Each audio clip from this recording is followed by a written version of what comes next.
Hey guys, RC here. Today I have a video for you showing what kind of relics you want to look out for any character really, and for spellcasters specifically. And then the other part of this video is a Wylder build guide and how to get the relics, um, and what the build does. This is going to be a multi-part series, so I'll do the characters in order. So next, I believe, is Guardian, and hope you enjoy. Have a rockin' day. Let me talk about what relics you want to look out for and what relics are good for just about any character, and also relic effects that you want on any character if you see them. So, starting out with basic stuff, you want relics that do uh, magic attack power up, or fire attack power up, physical attack power up, anything like that, lightning attack power up. The reason why you want those over something like dexterity or arcane, those are flat stat increases. So what does that mean? Well, that means it is only going to affect your stats by a small margin, and it's only going to be noticeable early game. Late game, it tapers off really hard. While things that are physical attack up or fire attack power up, all these power up boosts, these are percentile, so they're not going to be as noticeable early game, but they're going to be more noticeable late game, and they actually scale with your character, so they'll just get better and better as you progress in the round compared to the other ones. So you want to look for something like that. So on Recluse and Duchess, you want these magic attack power ups. The reason why you don't want them on Revenant, unless you're using stabs on Revenant, but if you're using incants, magic attack power up does not boost incants. Now, I'm pretty sure there is a holy attack up, and I think it boosts most incants, or all of them. I haven't tested it because I haven't gotten it myself, but I think it does. You'd have to test that yourself if you get your hands on one. Obviously, the relic that everyone's running right now, which you can get in the Sigil shop, is this one. Attack power up permanently increased for each Everjail prisoner defeated. This effect you can get on any relic, it's not just the shop one, but basically what it does is each jail you complete gives you like a 5% attack boost. Now, someone did a bunch of testing on it. It seems that it's not multiplicative, which means it's not 5% plus 5% plus 5% for each jail. It's 5% of whatever, and then it's like a percentage of that. So it's additive or something. I'm forgetting exactly what exactly it's called, but basically, if you do 7 jails, it is not a 35% boost. It's more like a 30-ish boost, which is still great. Like, this relic's still insanely good. You can guaranteed get this from the Sigil shop, but if you also find a relic with this effect and it has better effects than treasure marked upon map, then I'd take it. You also don't necessarily need the Stone Sword key at the start of Expedition, but it's also nice to have. If you have map knowledge as to where Stone Sword keys are, you really don't need to worry about that Stone Sword key in possession, because you're probably going to want to clear those places that have Stone Sword keys anyways, because they're generally pretty easy to clear, like churches, castles, all that stuff. So, as far as general effects that are good, that could be good on just about every character, improved crits aren't bad, but it is something you want to focus more on characters that can easily break stance, or characters that are able to go and capitalize when a teammate breaks stance. So, for example, say you have 2 Iron Eyes and a Duchess. The Iron Eyes are going to be able to break the stance really easy with their marks, and Duchess can rewind the damage. The issue is the Iron Eyes are usually not going to be up in the opponent's face, so they're not going to be able to capitalize on that posture break, while the Duchess can. So this wouldn't be terrible on Duchess, but it's better to run magic stuff. This relic is much better used in solo, because in solo everything has a lot less posture, and you're able to break their poise really easy. So like with Wylder, Executor, Raider, the Bird, majority of the roster, Iron Eye even, as long as you're somewhat aggressive with them, will be able to just break posture constantly and be able to get great damage on this because it's like a 50% crit damage boost, and if you get items built around crits, it's nuts. Very slept on relic, in my opinion. And this you get from the Everdark version of Adele / Gaping Jaw. An effect that's also really good for most characters is defeating enemies fills more vert gauge. I generally can't think of a character where this is like bad, unless it's like, I guess, Duchess, because Duchess doesn't really need her ult all the time. But essentially, it reads how it is: when you defeat enemies, it fills your art gauge, and it's quite a fair bit, to be honest. You just got to, like, if you're clearing a camp, you will ult right away. For example, like with Iron Eye, right? It'll blow up half the camp. Clearing out the rest of the camp will take you like 30 seconds, and you'll have your ult back. You'll literally have it back by then, and you'll be able to use your ult again on the next camp, and you can just keep cycling through different areas and just farming your ult. The downside of this ability, it does not help you at all in majority of boss fights because you're not defeating multiple enemies to refill it. It's more so for speedrunning and blitzing through the camps. Stamina recovers with each successful attack is also a pretty solid effect, but from testing, it is not amazing on slower attacking characters that also use Ostam. It's not great on Raider, it's not great on Wylder, it's decent actually on the bird if you have the extended skill duration, because his whirlwind counts for this relic's effect. So each tick of damage the whirlwind does will give him stand back, so it's pretty solid on him. But I would recommend it more for Duchess and Executor. It's useless for Recluse because she's mostly just doing spells. It could be decent on Revenant depending on how you play her. And I don't think this relic effect works on Iron Eye, but I have yet to test it, so if you have an effect like that, feel free to test it out and see if it's any good. Character skill cooldown reduction is another decent effect, but there's an issue with it. The issue with it is it reduces your cooldown by like 0.7 seconds ish. And that's if it's +3. So that's not amazing, but if you have like 3 relics with that effect, it's not too bad of a thing. I generally think you need to buff this one. It's very underwhelming. Ultimate Art Gauge +3 is one that's generally confusing when you read it. You're like, what does that even mean? Does it mean I can ult 3 times? Does it mean I get my ult 3 times faster? What does this mean? Well, it essentially, when you're in combat, you'll notice your ult bar will kind of passively go up, and when you hit bosses and whatnot, it also goes up. This boosts that. Now, I think it's a 10% boost at +3, but I could be wrong on that. Either way, I'm pretty sure it stacks, and it's generally one of the better effects when it comes to ult-related things, because this will work in bosses, it'll work clearing camps. It's not going to be as fast as the defeating enemies gives ult, but it's still useful in a sense that you can use it for any combat interaction. You don't need to have a bunch of ads to kill. Now, Art Gauge feels moderately upon crit, in my opinion, is terrible for trios and okay at best for solos because it feels way slower than you think. It's generally not great unless you're playing like Wylder, Executor, or Raider that can just, in solos, by the way, that can just constantly break the posture and be able to do it over and over.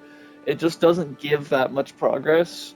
Even though it says moderately, it's not moderate at all. It's like a slipper. I tested it. It takes like 10, 10 or 11 crits for Wylder to get his ult back from 0 in order to do that. So like it's okay, like maybe if you're doing it to ads or if you're stacking this with defeating enemies and ultimate art gauge +3, but by itself it's generally mediocre at best, and I would not recommend it unless you're playing solos or doing like a full build up ult spam kind of build. Now on to spellcaster specific things you want to look for. You want increased maximum FP, which is same with maximum HP. It's kind of niche in the maximum stam. It's a flat amount, and it's an okay amount, but it's nothing like absurdly amazing. You'll notice it a lot more early game than late game. Main thing you're looking for is relics that say maximum FP permanently increased after releasing a Sorcerer's Rise. This passive is really good, especially if you know how to do the Rise Towers. Your mana bar will be huge. It can cover like half your top screen, and then the FP restoration on successive attacks is really good for Duchess, mediocre for Revenant, and borderline useless for Recluse. You almost never want to use that on Recluse. You also would like to find a relic that is... There you go. Maximum FP of 3+ stabs equipped, or staves, whatever you want to call it. This is actually a shocking chunk, and on characters like Recluse or Duchess, they'll almost always have stabs, and even if you're playing Revenant, most of the time you're juggling just 2 different seals and like a melee weapon, so you have room to run 3 stabs, and it's really easy to get 3 stabs. Castles in that side room upstairs, guaranteed to have stabs, almost always drops 3 stabs that you can just immediately, boom, there's your passive right there. And it's a formidable, like an actual decent chunk of mana. Now, Mind Up is, again, it's the flat stat increase thing I was talking about earlier. It's okay. You'll notice it early game. It falls off pretty hard late game, and you won't notice it that much. Now, these ones are really good for stance breaker, power stance kind of characters. So pretty much just Raider and Wylder. Improved stance breaking when wielding 2 ornaments. Now, I don't know the exact amount of this, but it's very noticeable in game. If you have 2 ornaments, what does this mean? As long as you have both, like as long as you're not two-handing and you have a weapon in your left hand and your right hand, you'll get this boost. A lot of time Wilders like to dual wield great swords, and they'll just posture break like crazy because they'll just do the jumping L1 attacks. Same thing with Raider, does crazy posture breaks, and this boosts it. Another decent one for stance breaking is stance breaking when two-handing, if you're one of those Giga Chads that prefers to two-hand. This is like an alternative. It's not going to be as effective as wielding 2 ornaments, but it's still a decent alternative. Another thing to pay attention to is effects that say starting ornament deals whatever damage. You can't have 2 of these effects active at once. If you do, what it will do is it'll apply that effect to the leftmost relic. So my dumb ass muted my mic here, but as you can see down there, it says starting armament inflicts poison. It has the exclamation mark, meaning that it's clashing with another relic. But because this is on the leftmost side, you'll notice that it has its effect while the one that's ahead of it does not have the effect. It's grayed out. That's because only the leftmost will apply the effect, and it takes priority over everything else. Now, to round off some effects I didn't mention, there is affinity relic effects. What those do is it boosts, so like it says boost affinity damage. So anything that does like lightning, fire, all that does more damage. And it scales really weird. Some things get affected by it, some don't. For instance, spells don't, but Wraith Calling Bells do. Another thing to point out is post-damage attacks restore HP. So basically what that's doing is it's giving you... It's like Bloodborne or Millennia's Great Rune from the base game. It'll show a little bar, and if you do damage within a 4-second window, you can get that health back. The issue is, a lot of time, is Duchess you're not going to get value out of, Revenant you're not really going to get value out of, Recluse you won't get value out of, because it has to be physical attacks, so it doesn't even work on Iron Eye. You need to be up close to the boss, you need to get hit by the boss, then be able to hit the boss multiple times to get that health back before it runs out. So, in my opinion, it's not great except on Guardian and Raider. I generally don't see it as like an amazing relic. A lot of people swear up and down, oh, it's like the best relic in the game. I don't think it is. I think it's really niche. You'll need to not have the boss aggroed on you after getting hit, or the boss needs to be wide open after getting hit for a quite substantial amount of time for you to get all that health back. So I think it's generally mediocre.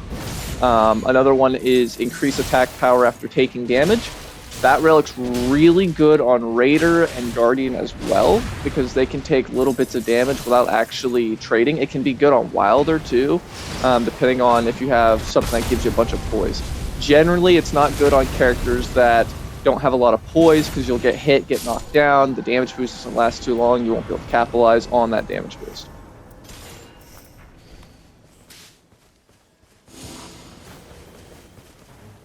So now to showcase what the Wylder Relic setup does. So we are running a mix of Knight of Miasma with the Wet Blade Relic you get from his Remembrance, and the new blue relic from the Sigil shop. In combination, what this allows you to do is apply Frostbite on enemies by using the Ash of War and making your sword covered in Frostbite. And then when the Frostbite's applied, you go invisible, which loses aggro. You also get a damage boost against frostbitten enemies. You can then grapple to an enemy and press your light attack after the grapple to light your sword of fire and hit an enemy with a flaming strike. This thaws them out, which allows you to frostbite them again, thus allowing you to constantly stack the burst damage back and forth. The fire attack up +2 is a percentile increase on fire damage, which your sword will almost always be on fire, or your ult can also do it if you have the fire spreads in area, which the new blue relic does. A lot of time with this build, you're not going to be fully charging your ult, you're going to be tapping it, because you're not relying much on the poise damage, you're focusing more on status procs, and then thawing out the frostbite over and over, either using your ult or whatnot, and the burn damage from your ult is where most of your damage is coming from with it. You're not focusing on charging enough for the big poise damage. If you partially charge it, you get your ult back much faster, and you're able to just keep spamming it. And that will allow you to just constantly be applying that burn damage, which again is affected by the fire attack up +2. Here, my random teammates ran off to go get the church and clear mine, so I was able to just start solo clearing this by myself, because as you can see, with the frostbite, the enemies lose aggro. I can just wail on them over and over. Really good for clearing out areas of ads, especially solo. So I just keep applying this frostbite and losing the aggro on them repeatedly. And then I'm ready to 1v1 the troll. And if you watch the troll's health, he will get frostbitten, lose a chunk of health, and I just thaw him out of it.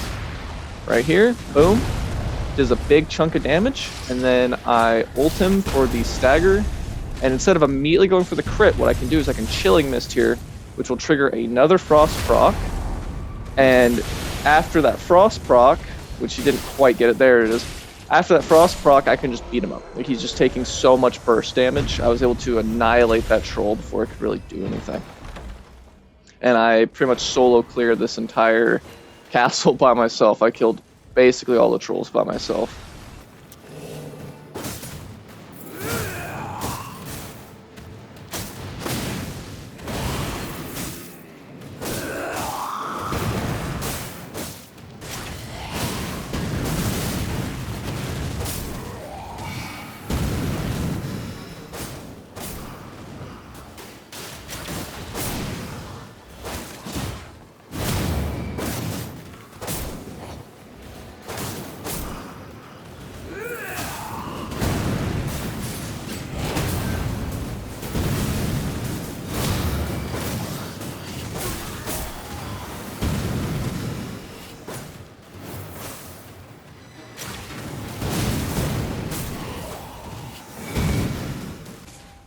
Last clip of me using this build real quick, where I mostly do the damage to this Godskin Apostle. This particular expedition was against a Caligo, so I couldn't really showcase the Frost part of this build, as it's like the one main boss in this game that's resistant. But yeah, so I'm not gonna bother showing the Caligo fight, because again, it doesn't really showcase the build much. I mean, it shows the fire damage, but it didn't showcase much else. Okay, I lied. This actually right here showcases the build a little bit. Completely forgot about this. I demonstrate where you just tap the ult, you'll get that fire puddle on the ground from the relic effect, and then during the stagger, I do the chilling mist, which as you can see there, it applied the frostbite, then immediately got thawed out, and then I was able to effectively just nuke the dragon from there. Very, very easily with the status procs into instantly thawing plus the increased fire damage. Oh, one last thing I want to point out, because some people may know this, some people may not. When an enemy is frostbitten, they take like 10% more physical damage or just damage all around. So you don't always want to thaw them out right away. It really depends on the enemy. If it's an enemy that's really frost resistant, you probably just want to get the frost proc and then just wail on the boss until they die. If it's something that isn't super frost resistant, you can just keep stacking the frostbite like I did on that dragon in the Godskin. But generally, if it's something that's really frost resistant, don't bother with needing to like thaw it out. Just frostbite them and then beat them up, because that 10% damage will give you more value in the long run with enemies that are resistant to it. So the build for Wylder consists of 3 relics that you can guarantee get. It's not gambling or anything like that. However, you will need to do a little setup. So first, you need the Slate Whetstone, which you get by doing Wylder's Remembrance. It is the first relic you get. I think you get it after his 3rd Remembrance quest. You just do his Remembrance. The Whetstone's one of the easier ones to get. Then you have to beat the Ice Dragon, Caligo, which is the Knight of the Miasma one, for this relic, which makes it to where when you apply Frostbite, you go invisible. Your starting weapon does Chilling Mist, which coats your weapon in Frostbite and does a little Frostbite field. And you get a damage boost when attacking a Frost-afflicted enemy. And then this blue relic, which you get from the new Sigil store. Any Everdark boss, any of these ones. And then you have to go to the Sigil store, which is located off this balcony and to the right. And once you found it the first time, you're able to fast travel to it. It makes your ult spread fire, and it gives you fire attack power up +2. The reason why you run this is so you have even more damage when you light your sword on fire with the Wet Blade. You can swap out Wet Blade for any other red relic or whatever relic matches for whatever chalice you got that also has that effect. This is just the best one I have and one that you're guaranteed to get. And then you will also need the Remembrance Chalice that you get from Wylder's Remembrance. It gives you a clear slot, which you can put any color relic in, because none of the color schemes that Wylder's Chalices have will offer you what you need except for this one.